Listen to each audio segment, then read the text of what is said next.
Hallelujah hallelujah hallelujah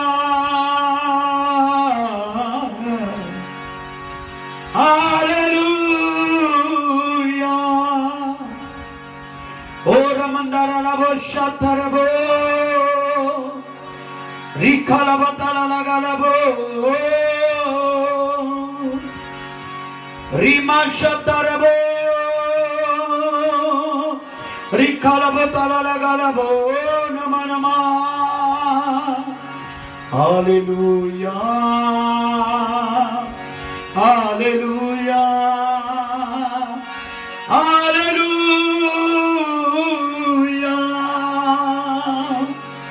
hallelujah hallelujah hallelujah hallelujah thank you Jesus hallelujah.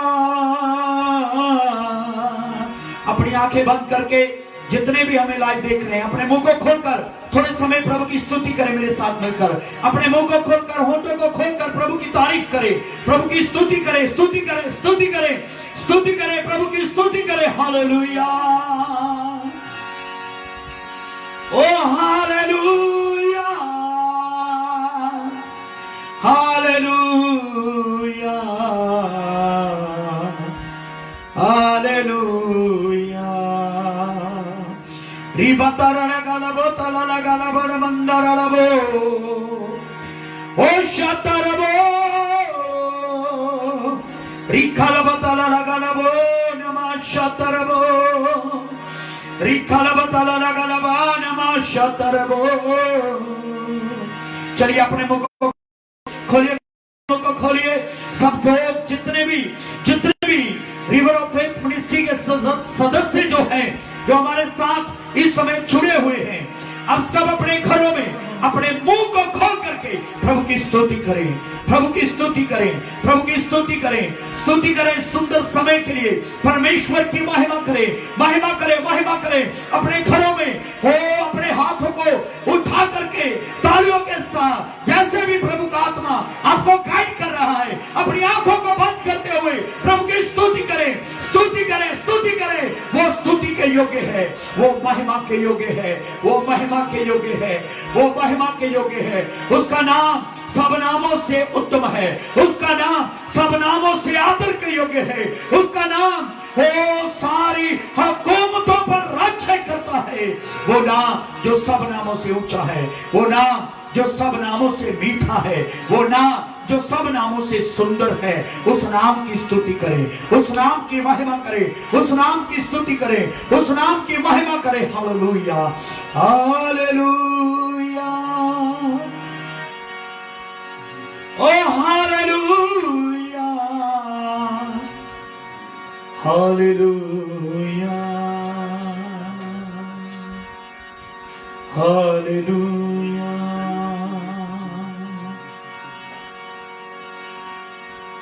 हा हा हा hallelujah हा हा हा हालेलुया हा हा हा हालेलुया आमीन हा हा हा हालेलुया हा हा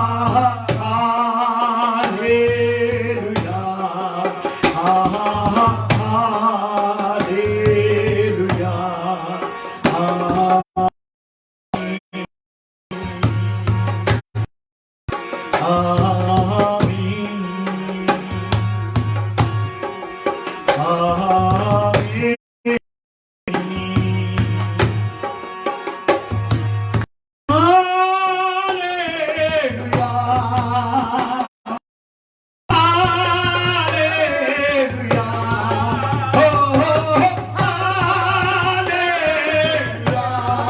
हा हा हालेलुया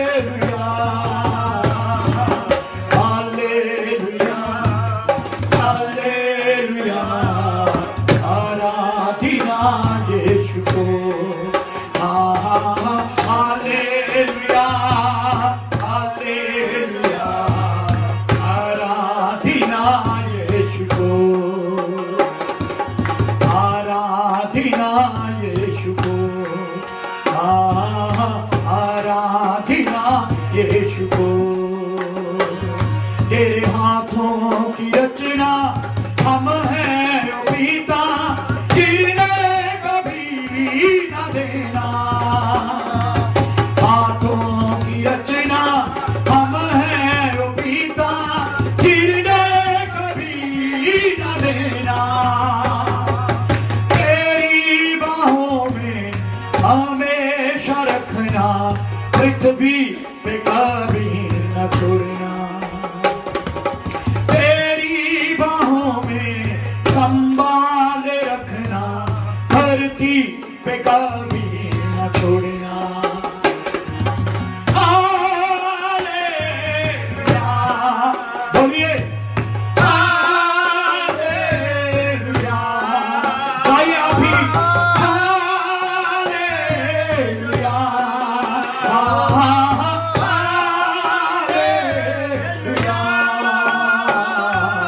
हालेलुया, हालेलुया।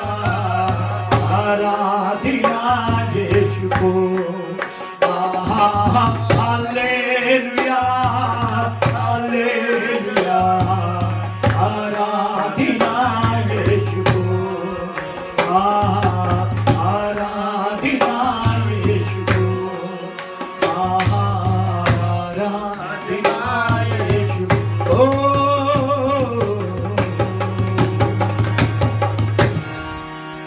आइए हम परमेश्वर के पवित्र वचन के लिए छोटी प्रार्थना करेंगे, उसके बाद हम परमेश्वर के पवित्र वचन में चलेंगे। महान अनुग्रहकारी जीवत परमेश्वर, हम आपका धन्यवाद करते हैं आपकी सभी भलाइयों के लिए, आपकी सभी आशीषों के लिए। पिता परमेश्वर, इस समय जब हम तेरे वचन को खोलने जा रहे हैं, पवित्र आत्मा जी आप अपने वचनों के द्वारा हमसे बातचीत करें।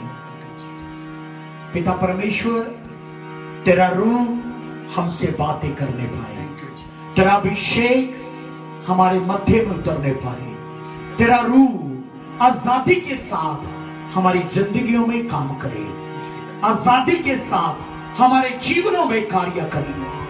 तेरा रूह यहां पर उतरने पाए खुदावंद। हालेलुया। अपने वचनों का प्रकाशन दे, अपने वचनों के प्रकाश से हमें भर दे। धन्यवाद करते हैं प्रभु जी, सारी महिमा आपको देते हैं, यीशु के नाम से मांगते हैं। आमीन, आमीन, आमीन, आमीन। हालेलुया। प्रभु यीशु मसीह के पवित्र नाम में मैं आप सबका स्वागत करता हूं। आज की रात परमेश्वर ने एक सुंदर समय हमारे जीवन के अंदर दिया है कि हम परमेश्वर के पवित्र वचन को यहां पर मनन कर सकें। और मैं चाहता हूं कि आप बहुत ही ध्यान से, केयरफुली परमेश्वर के पवित्र वचन को सुने। मैं थोड़े समय आपके साथ बात करना चाहता हूं परमेश्वर के पवित्र वचन से। अगर आपके पास बाइबल है तो कृपया आप अपनी बाइबल को खोलें, मेरे साथ निकालें पहला करंथियों, फर्स्ट करंथियों, उसका 3रा अध्याय, उसकी पहली पंक्ति से मैं आपके साथ परमेश्वर के वचन को शेयर करना चाहता हूं। मेरे प्रियो, यहां पर लिखा है, हे भाइयों, मैं तुमसे इस रीति से बातें ना कर सका जैसे आत्मिक लोगों से। यहां पर सबसे पहले हम यहां पर देखते हैं परमेश्वर के पवित्र वचन में संत पौलुस इस खत को लिखते हैं। संत पौलुस कुरिन्थस के लोगों से बातचीत कर रहे हैं। ये लोग जिनसे संत पौलुस ने बातचीत किया, ये शुरू होता है, हे भाइयों। मैंने बहुत बार ये सिखाया है, बाइबल में यहां पर भी भाई शब्द आया है, प्रिय शब्द आया है। ये शब्द विश्वासियों के लिए, जो प्रभु में लोग आ चुके हैं, जो उद्धार पा चुके हैं, जो मसीह के कहलाते हैं, जो मसीह में आ चुके हैं, उन लोगों के लिए इस शब्द को उपयोग किया गया है। तो यहां पर जे चैप्टर 3 जब शुरू होता है तो भाइयों के शब्द से शुरू होता है। भाइयों का जो शब्द है, इसका क्या अर्थ है? पौलुस यहां पर उन लोगों से बात नहीं कर रहा है जो प्रभु में नहीं है। पौलुस यहां पर उन लोगों से बातचीत नहीं कर रहा है जो प्रभु को नहीं जानते हैं।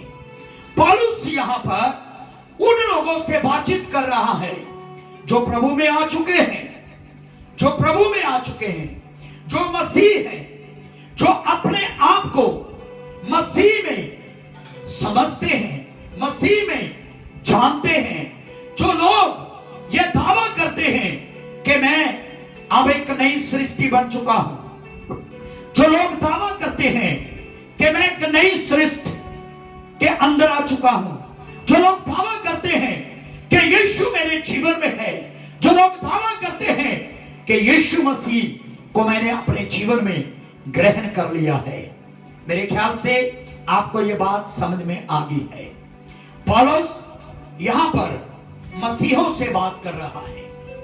और मेरे प्रियो, आज इस वचन के द्वारा पौलुस आपके और मेरे साथ बात कर रहा है। प्रभु का वचन हमसे बातें करने जा रहा है। प्रभु की आवाज हम सुनने के लिए चाह रहे हैं। यहां पर परमेश्वर के वचन में लिखा है, मैं तुमसे इस रीति से बातें ना कर सका जैसे आत्मिक लोगों से। ये कितना गंभीर विषय है। पौलुस बात कर रहा है भाइयों से, बात कर रहा है उन लोगों से जो प्रभु में आगे हैं, बात कर रहा है उन व्यक्तियों से जो मसीही कहलाते हैं या फिर मसीह होने का दावा करते हैं। परंतु कितने दुख की बात है कि पौलुस उन्हीं लोगों से जो मसीह में होने का दावा करते हैं, अपने आप को मसीही समझते हैं, अपने आप को मसीह कहते हैं और मसीह होने का दावा करते हैं, उन्हीं लोगों से पौलुस को रुकावट आ रही है, बाधा आ रही है। उनसे बात करते समय वो कहता, मैं आपसे ऐसे बात नहीं कर सका जैसे कि आत्मिक लोगों से बात करनी चाहिए। आपने सुना, पौलुस ने उन्हें भाई कहा। भाई कहने का अर्थ उन्हें मसीह कहा। पौलुस ने उन्हें मसीह करके बुलाया। पौलुस ने मसीही लोगों से बात किया। जैसे कि आज पृथ्वी भर में ऐसे लोगों की कोई कमी नहीं है जो अपने आप को मसीह कहते हैं, मसीह समझते हैं, मसीह होने का दावा करते हैं और वो इस बात का प्रचार करते हैं कि उन्होंने यीशु मसीह को जान लिया है, यीशु मसीह को अपने जीवन में अपना उद्धारकर्ता ग्रहण कर लिया है। परंतु प्रियजनों, पौलुस की इन शब्दों को सुने, वो कहता कि मैं इस रीति से बात ना कर सका, इस रीति से बात ना कर सका। किस रीति से? जैसे आत्मिक लोगों से। आपको मालूम है मसीह में आने का अर्थ क्या है? भाइयों की गिनती में आने का अर्थ क्या है? मसीह होने का अर्थ क्या है? मसीह होने का अर्थ, प्रियजनों, हम आत्मिकता में जुड़ जाते हैं। जब हम मसीह में आते हैं, हम शारीरिक अवस्था से आत्मिक अवस्था में आते हैं। हम शरीर से, संसार से, पाप से मन फिराते हैं और हम आत्मिक रूप से परमेश्वर के साथ एक संबंध में, एक रिलेशन में झुकते हैं। और प्रिय जनों, ये कितने दुख की बात है कि पौलुस किनसे आत्मिक रीति से बात नहीं कर पाया? आत्मिक लोगों से। किनसे बात नहीं कर पाया? मसीह लोगों से। अब इस बात पे आप ध्यान दें, अगर भाइयों से आत्मिक रीति से बात करने में बाधा आ रही है तो क्या यह बहुत शोभा की बात है? क्या यह कोई घमंड का विषय है? बिल्कुल भी नहीं। यह एक लज्जा का विषय है, यह एक शर्म का विषय है कि मसीही लोगों के साथ पौलुस आत्मिक रीति से बात नहीं कर पा रहा है। मसीही लोगों के साथ आत्मिक बातें करना, जहां आत्मिक बातें करने में रुकावट का आना, बाधा का आना, ये एक बहुत ही शर्म की बात है, एक बहुत ही लज्जा की बात है। प्रिय जनों, पौलुस आगे कहता है जैसे आत्मिक लोगों से परंतु जैसे शारीरिक लोगों से। ये कितने शर्म की बात है, कितनी लज्जा की बात है। मसीह लोगों से वो बात कर रहा है, और कैसे कर रहा है? जैसे आत्मिक लोगों से बात ना कर रहा हो। किनसे बात कर रहा है? शारीरिक लोगों से। क्या आप जानते हैं मसीह में आने का अर्थ है शरीर के लिए मरना और आत्मा के लिए जीना। यीशु को ग्रहण करने का, अपने जीवन में अपना उद्धारकर्ता स्वीकार करने का अर्थ क्या है कि शारीरिक मृत्यु हमारे जीवन में आती है और हम आत्मा में जीवित हो जाते हैं, आत्मिक रूप से हम जीवित होते हैं। परंतु मुझे बड़ा दुख लगता है इस वचन को पढ़ते हुए कि पौलुस मसीह लोगों से बात कर रहा है, मसीह लोगों से बात करना चाहता है, परंतु वो ऐसे बात नहीं कर पा रहा जैसे आत्मिक लोगों से बात करना चाहिए। वो बात कर रहा है जैसे कि वो शारीरिक लोगों से बात कर रहा हो। हम इसका कारण देखेंगे बाइबल से, किस कारण से पौलुस को आत्मिक रीति से बात करने के लिए बाधा आई, आत्मिक रीति से बात करने के लिए रुकावट आई। क्यों पौलुस के जीवन में बात करने के लिए एक रुकावट का विषय बना कुरिन्थुस के साथ? प्रिय जनों, यहां पर लिखा है परंतु जैसे शारीरिक लोगों से और उनसे जो मसीह में बालक हैं। मैं एक बार फिर से लास्ट लाइन को पढ़ना चाहता हूं, और उनसे जो मसीह में बालक हैं। बालक, आप बालक समझते हैं? जो मसीह में बालक हैं, बच्चे हैं, एक छोटे बच्चे की तरह हैं। मसीह में बच्चे होने का अर्थ क्या है? मसीह में बच्चे होने का अर्थ यह है कि हम अभी तक अच्छाई और बुराई, हमें मसीह में आने के बाद क्या छोड़ना है, क्या पकड़ना है, क्या उतारना है और क्या पहनना है, कौन सा स्वभाव छोड़ देना है और कौन से स्वभाव को धारण करना है। या फिर दूसरे रूप से मैं कहूंगा, पाप क्या है और धार्मिकता क्या है। पाप क्या है और धार्मिकता क्या है, इस बात को जो समझते नहीं हैं वो अभी भी प्रभु में बालक हैं, वो अभी भी मसीह में बालक हैं। और जैसे पौलुस को बाधा आई कि उन लोगों से वो आत्मिक रीति से बात करे, इसी प्रकार आज ऐसे मसीहों की कमी नहीं है। कलीसिया में, चर्चेस में, संसार भर में ऐसे मसीहों की कोई कमी नहीं है जो भाई तो कहलाते हैं, भाई तो कहलाते हैं, परंतु उनका जीवन आज एक मसीही बालक की तरह है। पौलुस ने दो शब्द यहां पर भाइयों के लिए उपयोग किए हैं। शारीरिक लोग और प्रभु में बालक। आप जब तक बालक रहेंगे, बालक बने रहेंगे, जब तक आपको समझ नहीं आएगी, जब तक आपके अंदर आपके मन में, आपके विवेक में मैच्योरता नहीं आएगी, आप मैच्योर नहीं बनेंगे, आप प्रभु में पूरी तरह से, उसके वचन में पूरी तरह से, संपूर्ण रीति से आप उसके वचन में उतरनी चाहेंगे। और आपको क्या समझ में नहीं आएगा कि आपके लिए क्या अच्छा है, क्या बुरा है, आपको क्या छोड़ देना है और आपको क्या पकड़ लेना है, आपको क्या धारण करना है और क्या उतारना है, आपका चुनाव क्या होना चाहिए, आपका निर्णय क्या होना चाहिए, आपके जीवन के कार्य क्या होने चाहिए।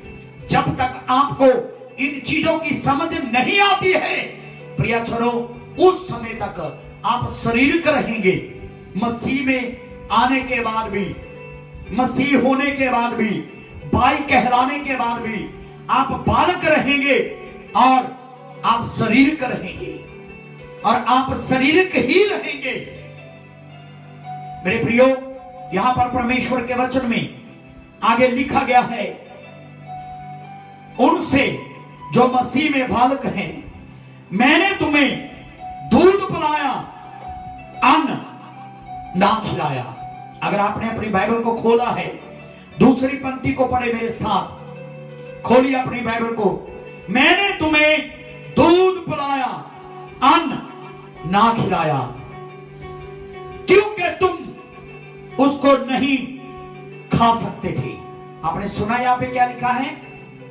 पौलुस कहता मैंने तुम्हें दूध पिलाया, अन्न नहीं खिलाया। बॉय, एक वचन पढ़ लेंगे,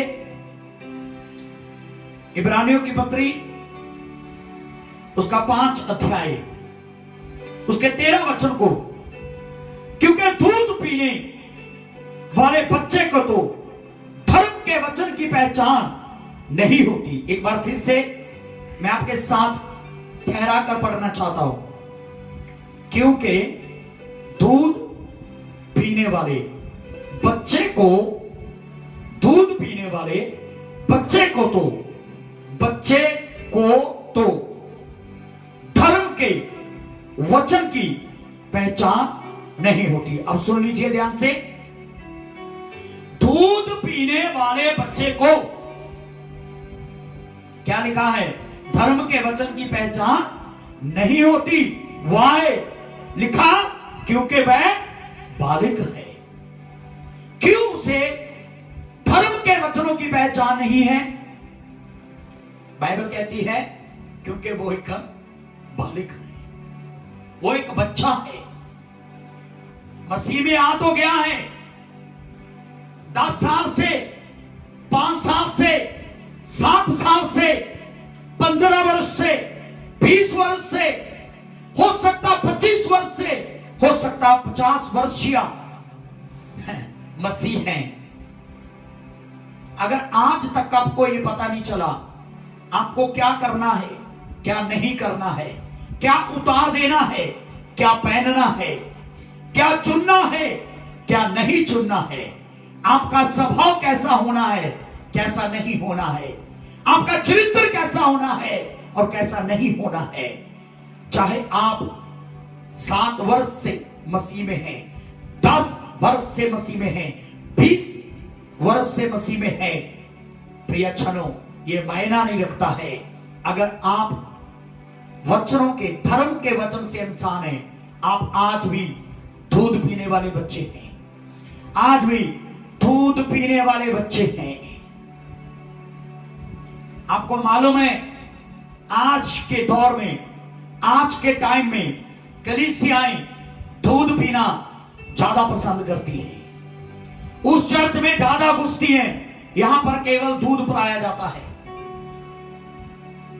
मुझे बड़े दुख के साथ कहना पड़ रहा है, एक बच्चा जब पैदा होता है, कुछ समय के लिए वो मां की गोदी में रहता है, कुछ समय के लिए वो मां का दूध पीता है, और कुछ समय के बाद दाल का पानी, दलिया और अलग अलग वस्त्रों को वो प्रयोग करना शुरू करता है ताकि वो मजबूत हो जाए, वो बड़ा हो जाए, उसको समझ आ जाए।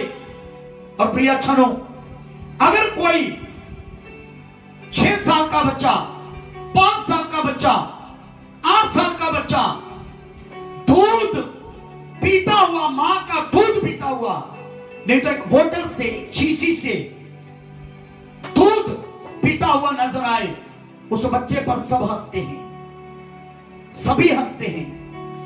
उसकी मां को बोलते हैं जे अभी तक दूध पी रहा है।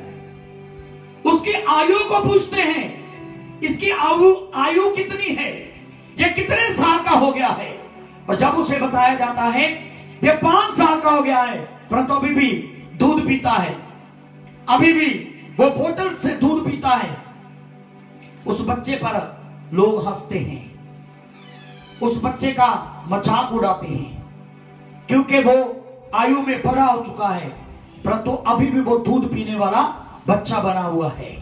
मेरे प्रियो, जब एक छोटी आयु में एक बच्चे को दूध पीते हुए लोग देखते हैं, उसका मजाक उड़ाते हैं, उसकी मां को प्रेरणा देते हैं, उसके पेरेंट्स को प्रेरणा देते हैं कि उसका दूध छुड़ा दिया जाए, तो प्रियो, मैं आपसे पूछना चाहता हूं, आप प्रभु में कितने साल से हैं? आप चर्च में कितने साल से जा रहे हैं? आपने कितने साल पहले बपतिस्म लिया था? आपने कितने साल पहले यीशु को अपना उद्धारकर्ता ग्रहण किया था? पहली बात। सेकंड, अपने जीवन को चेक करें, क्या आज भी आप दूध पी रहे हैं? आज भी आप दूध पीने वाले बालक हैं? आज भी आप बालक पुणे में जी रहे हैं? आज तक 5 साल से आप चर्च के चक्कर काट रहे हैं, 10 साल से आप कलीसिया में जा रहे हैं, 20 साल से आप कलीसिया में जा रहे हैं, क्या अभी तक आपको यह समझ में आया है कि आपका स्वभाव कैसा होना चाहिए? अभी तक आपको यह समझ में आया है आपके विचार कैसे होने चाहिए? अभी तक आपको समझ में आया है कि आपका रवैया कैसा होना चाहिए? अभी तक आपको यह समझ में आया है आपको क्या छोड़ना है और आपको क्या प्राप्त करना है, क्या ग्रहण करना है? मैंने बहुत सारे ऐसे मसीहों को देखा है रिवर ऑफ फेथ के अंदर, 20 साल से चर्च में आ रहे हैं, आज भी उनके अंदर 20 साल पुराना स्वभाव का कुछ हिस्सा, मैं ये नहीं कहता कि सारी चीजें, कुछ हिस्सा आज भी उनकी जिंदगी में है। दुख तो इस बात का है कि आप जानते हैं कि वो पुरानी चीजें क्या मेरे जीवन में अब भी पाई जाती हैं। वो चीजें जो मेरे खुदा को पसंद नहीं है, जो मेरे प्रभु को पसंद नहीं है, जो मुझे बालक सिद्ध कर रही है कि मैं अभी भी बालक हूं, मैं मैच्योर नहीं बना हूं, मैं बड़ा नहीं हुआ हूं प्रभु में। मेरे प्रियो, आप जानते हैं कि वो कौन सी चीजें हैं, जानते हैं वो कौन सा स्वभाव है, जानते हैं वो कौन सी बुरी आदतें हैं। मुझे दुख तो इस बात का है कि आप उन आदतों के साथ जी रहे हैं, आप उन आदतों के साथ जी रहे हैं, आप उस गलत स्वभाव के साथ जी रहे हैं, आप उन गलत विचारों के साथ जी रहे हैं। कुछ लोग कहते हैं अपना तो स्टाइल है, कुछ लोग कहते हैं मैं तो किसी की परवाह नहीं करता, कुछ लोग कहते हैं मैं तो किसी की सहायता नहीं हूं। मेरे प्रियो, बाइबल में लिखा है, पूरी बाइबल को उठा के पढ़े, हर जगह पर आपको मिल जाएगा।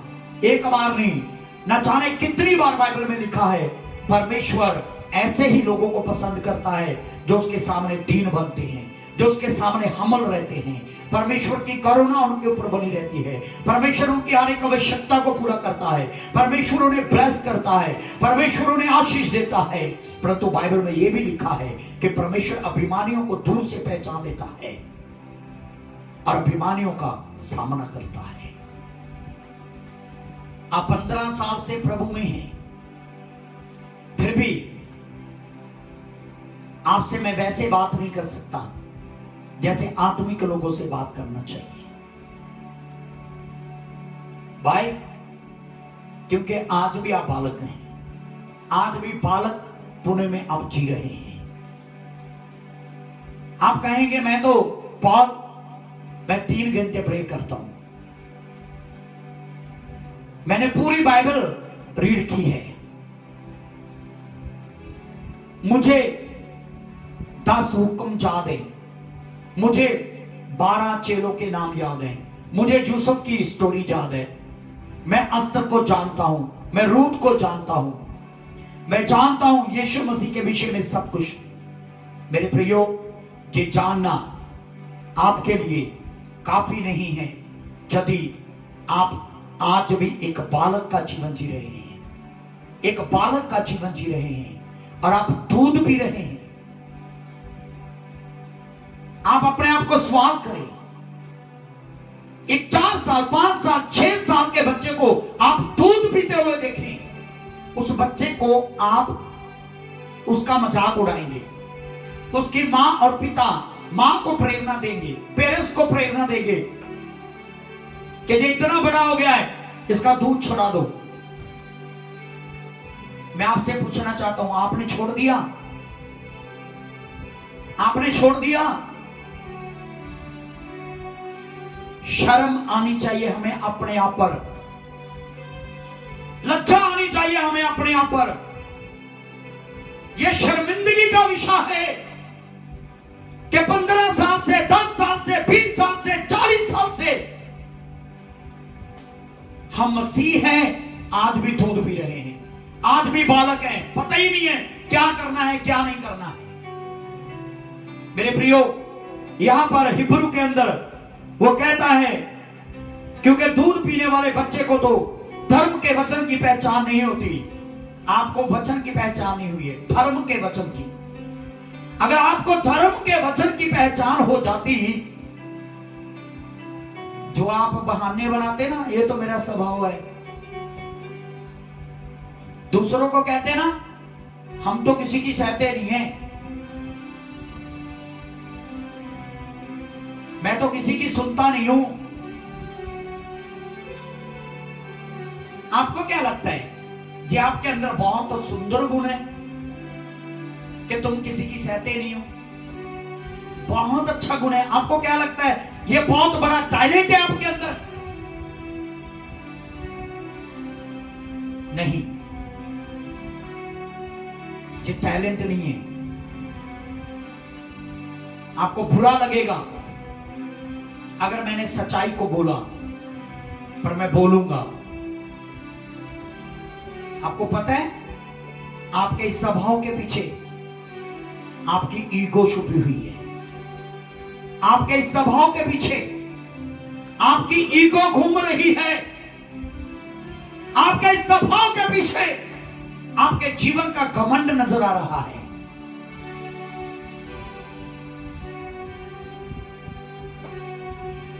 और आप हैं कि आप अपने आप पर घमंड कर रहे हैं, बड़े प्राइड से बोलते हैं, हाँ मैं तो नहीं सुनता किसी की, मैं नहीं परवाह करता किसी की, मुझे नहीं कोई फर्क पड़ता। वेरी गुड, मसीह ने ऐसा नहीं सिखाया है, प्रभु ने हमें ऐसा नहीं सिखाया है। प्रभु ने हमें झुकना सिखाया है, प्रभु ने हमें दीन होना सिखाया है, प्रभु ने हमें हम्बल होना सिखाया है, प्रभु ने हमें क्षमा करना सिखाया है। मेरे प्रियो, आप तब तक मच्छोर नहीं बन सकते जब तक आप एक बालक हैं। मैं ऐसे मसीहों को कहना चाहता हूं जो मुझे लाइव आप देख रहे हैं। अब देखिए, थिंकिंग की बात कर रहा हूं मैं। आपको लगता है आप बहुत बड़े इंसान हैं, बहुत बड़े, क्योंकि आप किसी की परवाह नहीं करते ना, आपको कोई फर्क नहीं पड़ता। चर्च का कोई बंदा, कोई आदमी, कोई इंसान आपकी वजह से चर्च छोड़ के चला जाए, आपकी वजह से वो प्रभु के नाम की निंदा करे, आपकी वजह से वो पास्टर जी को आके पूछे कि ये व्यक्ति मेरे से पहले प्रभु में आया हुआ व्यक्ति है, पर इसके अंदर आज भी इतना क्रोध है, आपको कोई फर्क नहीं पड़ता ना। और आपको लगता है कि आप बहुत हाई लेवल के आदमी हैं, हाई लेवल से जीवन जी रहे हैं। आप टोटली रॉन्ग हैं, टोटली रॉन्ग हैं।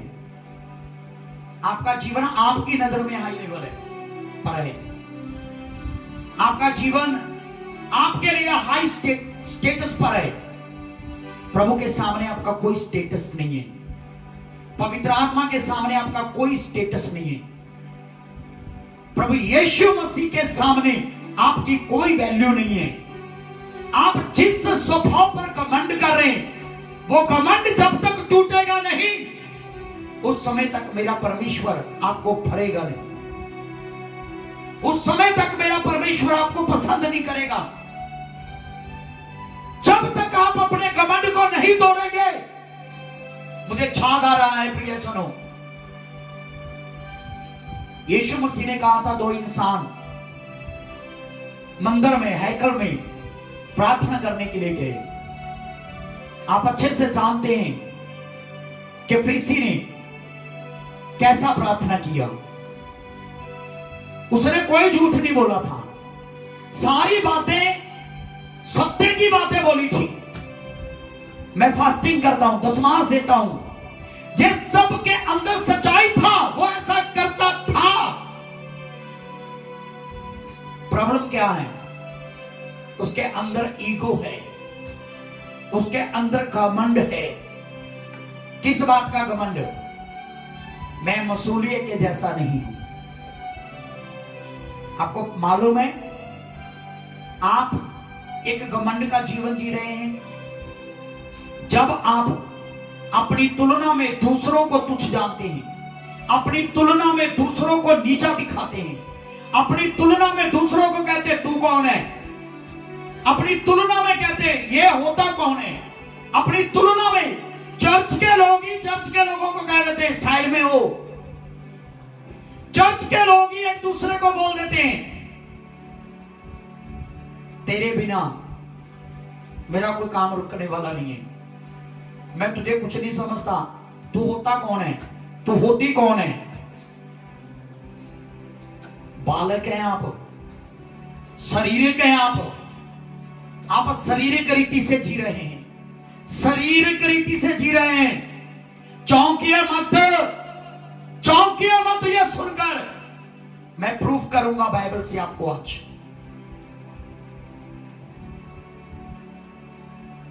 प्रभु के सामने टूट जाओ। जिस चीज के ऊपर आप अभिमान करके उड़ रहे हैं ना, आपको लग रहा है आप बहुत महान हस्ती हैं, बहुत बड़ा कार्य कर रहे हैं, बहुत नेकी का काम कर रहे हैं प्रभु में आकर, आप टोटली रॉन्ग हैं। तोड़िए अपने आप को, अपने उस स्वभाव को तोड़े जिसे परमेश्वर तोड़ना चाहता है, उस स्वभाव को तोड़े जिसे परमेश्वर तोड़ना चाहता है। और मैं एक बात बोल रहा हूं आत्मा में आपको, जब आप टूटेंगे ना खुदा के सामने उस बुरे स्वभाव के लिए जो आपके अंदर है, आप हैरान रह जाएंगे कि परमेश्वर की प्रेजेंस आपके दिल में, आपके घर में, आपके साथ कैसे कैसे परमेश्वर की सामर्थ आपके पास उतर कर आती है, और कैसे आप परमेश्वर की सामर्थ को महसूस करते हैं। किस चीज का अभिमान कर रहे हैं? क्या प्रभु ने हमें घमंडी होने के लिए बुलाया है, डा करने के लिए बुलाया है, ईर्ष्या करने के लिए बुलाया है, दूसरों को तुच्छ समझने के लिए बुलाया है? क्या फायदा है ऐसे ज्ञान रखने का अगर आपके अंदर कोई बदलाव नहीं आया? पिछले दिनों मैंने उत्पत्ति की किताब को पढ़ाया आपको, बाइबल की पहली किताब जो लिखी, बाइबल की उत्पत्ति की किताब। उससे पहले कई साल पहले मैंने यूसुफ के जीवन मैंने आपके साथ शेयर किया। आपको क्या लगता है यूसुफ एक चुटकी में शुभ मंत्र की तरह एक मंत्री बन गया, एक मंत्री के पद पर पहुंच गया, उसका बहुत बड़ा नाम हो गया, एक राज गद्दी पर वो बैठ गया सुमंत्र की तरह, नहीं। अपनी ईगो के कारण नहीं, अपने घमंड के कारण नहीं, परमेश्वर ने उसे स्वप्न दिया इस कारण नहीं। वो अपने भाइयों के प्रति बहुत अच्छा था, माफ करने वाला था, इस चीज पर उसने घमंड किया इस कारण नहीं। उसके भाइयों ने बिना किसी कारण उससे दुर्व्यवहार किया, उसने सब कुछ सहा, खड्डे में गिरा दिया, फिर भी अपने भाइयों के प्रति उसके मन में ईर्ष्या नहीं थी। 20 रुपए में बेच दिया, फिर भी प्रॉब्लम नहीं है। मेरे प्रियो, अपने स्वामी के साथ वफादार रहने का उसे इनाम मिला जेल। जो पाप उसने किया नहीं, जो उसके लिए सोचना भी पाप था, प्रियजनों, उस वफादारी का इनाम उसे क्या मिला? जेल।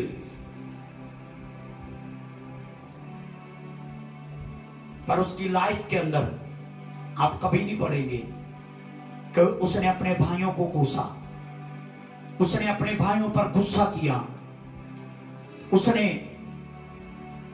अपने भाइयों पर गुस्सा किया, चिल्लाया, रोया, कड़वाड़ से भरा। नहीं, जब उसे मौका मिला कि अपने भाइयों को कुछ सुना सकता था, उलाना दे सकता था, खरी खरी बातें बोल सकता था, उस समय भी उसने कहा, तुमने जो बुराई मेरे साथ की, मेरे परमेश्वर ने उसको भलाई में बदल दिया। और आपको याद होगा, पुराने लोगों को रिवर ऑफ फेथ के एक टॉपिक मैंने रखा था काफी साल पहले चर्च में, किसी को तुच्छ ना जाने, किसी को तुच्छ ना जाने। जिसको आप तुच्छ समझेंगे, परमेश्वर उसी को ऊंचा उठाएगा। आप नीचे गिराए जाएंगे और वो ऊंचा उठ जाएगा। ये वचन सुनने के बाद आपको समझ में आया क्या?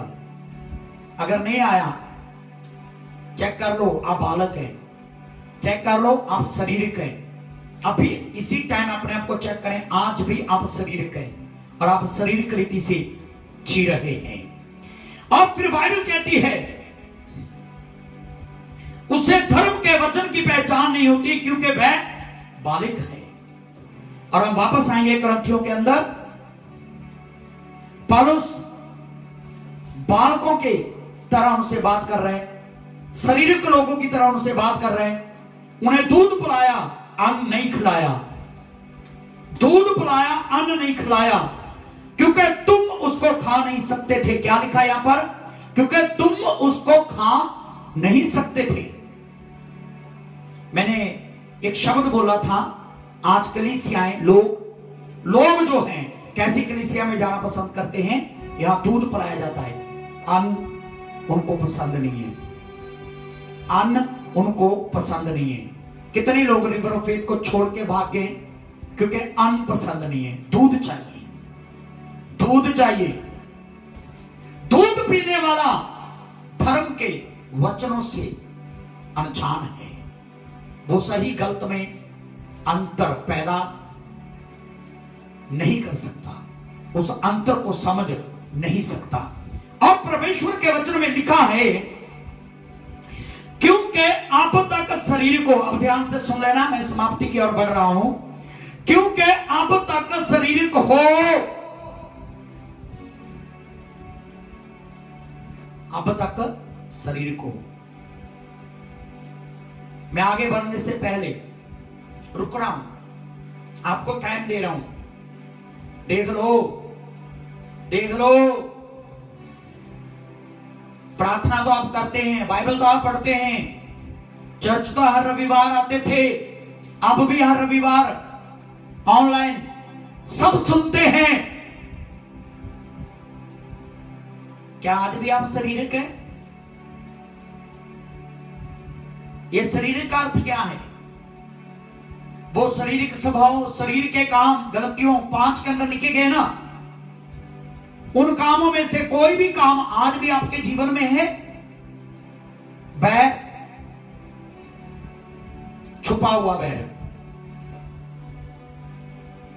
आजकल चर्चेस में, कलीसियाओं में एक्टर बहुत रहते हैं, विश्वासी कम है, एक्टर ज्यादा है। इनकी एक्टिंग को सलाम करना चाहिए। कितना भी क्रोध अंदर भरा हो, सवाल है जिसके लिए क्रोध भरा है उसके सामने आकर उसको पता चल जाए। एक्टिंग करने में 1 नंबर 1 है हम। हमें कलीसिया में नहीं, आज की कलीसिया के लोगों को कलीसिया में नहीं, उनको फिल्मों में भर्ती होना चाहिए। एक्टिंग करने में सबके बाप है, और प्रभु में आगे बढ़ने के लिए सबसे बालक हैं, दूध पीते हुए बालक। मेरे प्रियो, पौलुस कहता क्योंकि अब तक तुम क्या हो, शारीरिक हो, इसलिए कि जब तुम में, अब सुन लेना ध्यान से, मैंने कहा था मैं प्रूफ करूंगा, चौंको मत। आप कहोगे पास्टर जी क्या बोल रहे हो, 15 साल से, पिछले 15 साल से मैं चर्च आ रहा हूं, जा रहा हूं, 20 साल से चर्च जा रहा हूं, क्या बोल रहे हैं पास्टर जी, मैं तो आपके साथ ही रहता हूं, क्या बोल रहे हैं, मैं तो संडे स्कूल टीचर हूं, क्या बोल रहे हैं आप पास्टर जी, मैं तो वर्शिप लीड करता हूं, पास्टर जी आप क्या बोल रहे हैं, मैं तो बहुत बड़े ओहदे पर रह चुका हूं, चर्च में एल्डर का काम कर रहा हूं,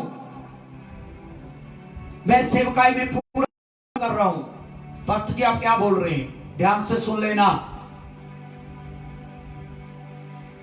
तुम शारीरिक हो इसलिए कि जब तुम में था, और झगड़ा है तुम में। पौलुस किनकी बात कर रहे हैं, भाइयों की बात कर रहे हैं, भाइयों में ही डाव हो रहा है, भाइयों में ही झगड़ा हो रहा है। आज कलीसियों में क्या होता है, कलीसिया में भी एक दौड़ लगी रहती है, हर व्यक्ति अपने आप को ऊंचा उठाना चाहता है और दूसरे को नीचा दिखाना चाहता है। हर एक इस फ्रॉक में है कि मैं कलीसिया में सबसे बड़ा बॉस बन जाऊं, पूरी कलीसिया पर मेरा दबदबा होना चाहिए, पूरी कलीसिया को मुझसे डरना चाहिए, पूरी कलीसिया को मेरा आदर करना चाहिए, पूरी कलीसिया को मेरी ही बात माननी चाहिए।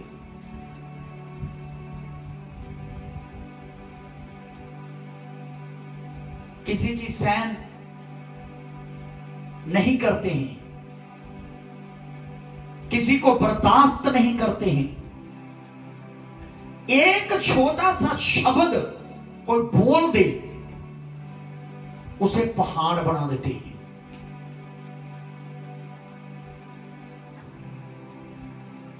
उस शब्द के कारण डर रखना शुरू करते हैं, उस शब्द के कारण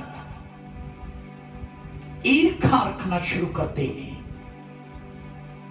मेरे प्रियो, दुख की बात है कि डर और झगड़ा ये कहां पर पाया जाता है, कलीसिया में पाया जाता है, भाइयों में पाया जाता है, जो प्रभु में होने का दावा करते हैं उनमें पाया जाता है। आप जितने भी मुझे देख रहे हैं, मसीह हैं, डा करते हैं, झगड़ा करते हैं, ईर्ष्या में जी रहे हैं, विरोधता में जी रहे हैं, आपके अंदर छुपा हुआ क्रोध है, मैं आपको चेतावनी दे रहा हूं, अपने आप को चेक कर लें। आप दावा करते हैं कि आप आत्मिक जीवन है, जी रहे हैं, आप आत्मिक इंसान हैं, आत्मिक व्यक्ति हैं, आप आत्मिक नहीं हैं, आपके अंदर आत्मिक जीवन नहीं है, आप शारीरिक व्यक्ति हैं, आप एक शारीरिक व्यक्ति की तरह जी रहे हैं। बाइबल कहती है, मैं नहीं कह रहा हूं, मेरे पे गुस्सा मत करें, अपनी बाइबल को खोलकर पढ़ लें, मैं 3री पंक्ति पढ़ रहा हूं कुरिन्थियों के अंदर, क्योंकि अब तक शारीरिक हो इसलिए कि जब तुम में ढा और झगड़ा है तो क्या तुम शरीर का नहीं और क्या मनुष्य की रीति पर नहीं चलते? मेरे प्रियो, ये बहुत चिंता का विषय है आपके लिए। अगर आपके अंदर ढा है, आप ढा से जी रहे हैं, आप ढा करते हैं कि उसको मंच पे चढ़ा दिया, मुझे नहीं चढ़ाया। आप ढा करते हैं उसको बर्थडे विश कर दिया, मुझे नहीं किया। आप ढा करते हैं उसको चाय पिलाया, मुझे चाय नहीं पिलाया। आप ढा करते हैं पास्टर जी उसको साथ में ले गए, मुझे साथ में नहीं लेके गए। आप ढा करते हैं कि उसी व्यक्ति को हर काम दिया जाता है, आपको कोई काम नहीं दिया जाता है। आप शारीरिक व्यक्ति हैं, आप आज भी एक शारीरिक व्यक्ति के रूप में जी रहे हैं और आज भी आप मनुष्य की रीति पर जीने वाले व्यक्ति हैं। आप परमेश्वर की रीति पर नहीं जी रहे हैं, आप मनुष्य की रीति पर जी रहे हैं। इसलिए मेरे प्रिय छनों, आज मैं आपको चेतावनी देकर समाप्त करना चाहता हूं। अपने जीवन को चेक करें, अपने जीवन को खंगालें। इस समय ये लाइव खत्म होने से पहले थोड़ा सा सीरियस हो जाएं अपनी लाइफ के लिए। एक मिनट के लिए रुकें और अपने जीवन को चेक करें, अपने जीवन को चेक करें। जो स्वभाव, बुरा स्वभाव आप लेके घूम रहे हैं, जो आज तक आप छोड़ नहीं पाए, बुरी आदतें छोड़ नहीं पाए, ईर्ष्या रखना छोड़ नहीं पाए, क्रोध करना छोड़ नहीं पाए, गाली देना छोड़ नहीं पाए, बात बात पे चिढ़ जाना छोड़ नहीं पाए। मेरे प्रियो, ये चिन्ह है कि आप आज भी शारीरिक हैं। ये चिन्ह है कि आप आज भी मनुष्य की रीति पर जी रहे हैं। ये चिन्ह है कि आप आज भी बालक हैं, आप एक बालक का जीवन जी रहे हैं। आप दूध पीने वाले बालक हैं और आप खाना खाने वाले व्यक्ति नहीं बने हैं, भोजन खाने वाले व्यक्ति नहीं बने हैं। हिब्रू को जहां से मैंने पढ़ा था उसका अगला वचन पढ़ लेना। बाइबल कहती है जो अन्न को खाता है उसकी ज्ञान इंद्रिय पहचान कर लेती हैं सही क्या है और गलत क्या है। मैं आपसे पूछना चाहता हूं, पिछले 10 साल से आप प्रभु में हैं, पिछले 5 साल से वर्ष से आप प्रभु में हैं, 15 वर्ष से, 20 वर्ष से, 25 वर्ष से, 30 वर्ष से, 50 वर्ष से आप प्रभु में हैं। क्या आपकी ज्ञान इंद्रिय इस बात को जान पाई है कि सही क्या है? आपकी ज्ञान इंद्रिय इस बात को जान पाई है कि गलत क्या है? क्या आप जानते हैं अगर आप ईर्ष्या कर रहे हैं आप गलत हैं, आप ढा करते हैं आप गलत हैं, आप दूसरों को तुच्छ जानते हैं आप गलत हैं, आप कलीसिया के लोगों को ही तुच्छ जानते हैं और उन्हें नीचा दिखाना चाहते हैं और अपने आप को बड़ा बनाना चाहते हैं, आप गलत हैं, आप रॉन्ग हैं। आपका स्वभाव, ये बुरा स्वभाव आपको अपने जीवन से दूर करना है। आपको परमेश्वर के सामने टूटना है, आपको खुदावन के सामने टूटना है। अपने बुरे स्वभाव को परमेश्वर के सामने अपने मन को तोड़ करके उसे, अपने बुरे स्वभाव को आज अंगीकार करके उसे अपने जीवन से निकाले, अपने जीवन से निकाले। जो बड़ा बनने की इच्छा आपके अंदर है इसे अपने अंदर से बाहर निकाले। अपने आप को धोखा मत दे, धोखा मत दे, धोखा मत दे। मेरे प्रियो, आपको इन चीजों से बाहर निकलना है, आपको इन चीजों से बाहर आना है, आपको इन चीजों से बाहर निकलना है। अपने आप को चेक करें, क्या आप आज भी शारीरिक हैं? अपने आप को चेक करें, क्या आप आज भी एक बालक हैं? अपने आप को चेक करें, क्या आप आज भी ऐसे बालक हैं जो धर्म के वचनों को जान ही नहीं पाए, जान ही नहीं पाए और आज भी अपना बुरा स्वभाव लेके घूम रहे हैं? उस बुरे स्वभाव से बाहर आए। एक बार प्रभु के सामने टूट कर देखें, टूट कर देखें। जितना आप परमेश्वर के सामने टूटेंगे उतना परमेश्वर आपको बनाएगा और जितना आप परमेश्वर के सामने अपने आप को स्थिर करेंगे उतना मेरा परमेश्वर आपको ऊंचा उठाएगा। God bless you. आंखें बंद करें।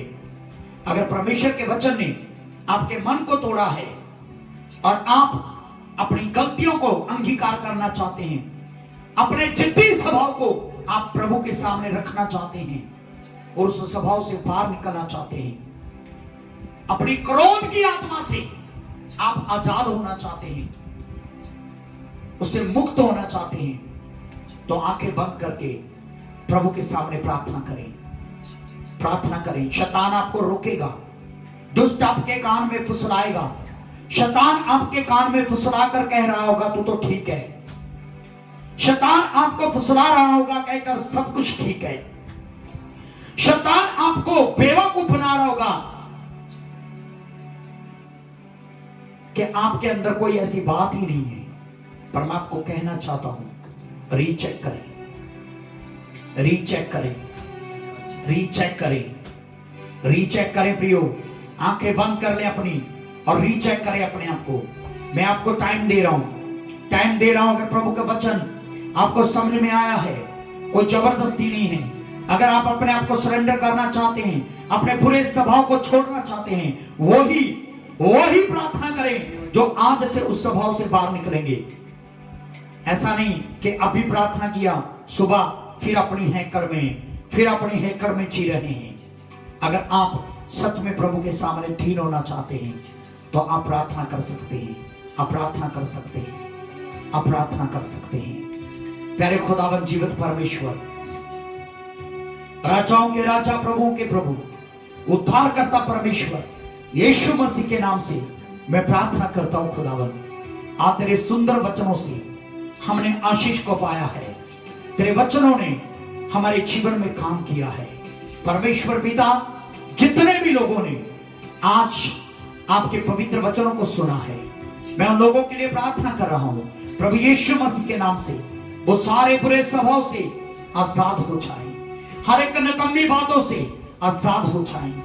ये बालक ना रहे, ये दूध पीने वाले बालक ना रहे पिता, ये भोजन खाने वाले व्यक्ति बने, भोजन प्राप्त करने वाले व्यक्ति बने, जिस पहचान में आ जाए कि सही क्या है, गलत क्या है। इनकी ज्ञान इंद्रियां पहचानना शुरू करें कि तेरी इच्छा क्या है। इनकी ज्ञान इंद्रियां जब पहचानना शुरू करें कि तेरी योजना क्या है, और तेरी योजना को पूरा करने के लिए लोगों को तैयार कर खुदावंद। तेरे लहू में इन्हें सील करता हूं, इन परिवारों को तेरे हाथों में देता हूं जो हमें लाइव देख रहे हैं, चाहे वो कहीं पर भी हैं। खुदावंद तेरा हाथ उनके ऊपर आए, तेरी आशीष उनके ऊपर आए और तेरा नाम महिमा पाए। तेरे लहू में सील करते हैं, सारी महिमा आपको देते हैं, यीशु के नाम से मांगते हैं, आमीन, आमीन, आमीन। God bless you. मैं विश्वास करता हूं कि आपने प्रभु की आशीष को पाया है। अगर आपने सच में आशीष को पाया है, वीडियो को जरूर लाइक करें और आप कमेंट भी कर सकते हैं, और अधिक से अधिक लोगों को शेयर करें ताकि और भी लोग प्रभु की आशीष को प्राप्त करें। God bless you.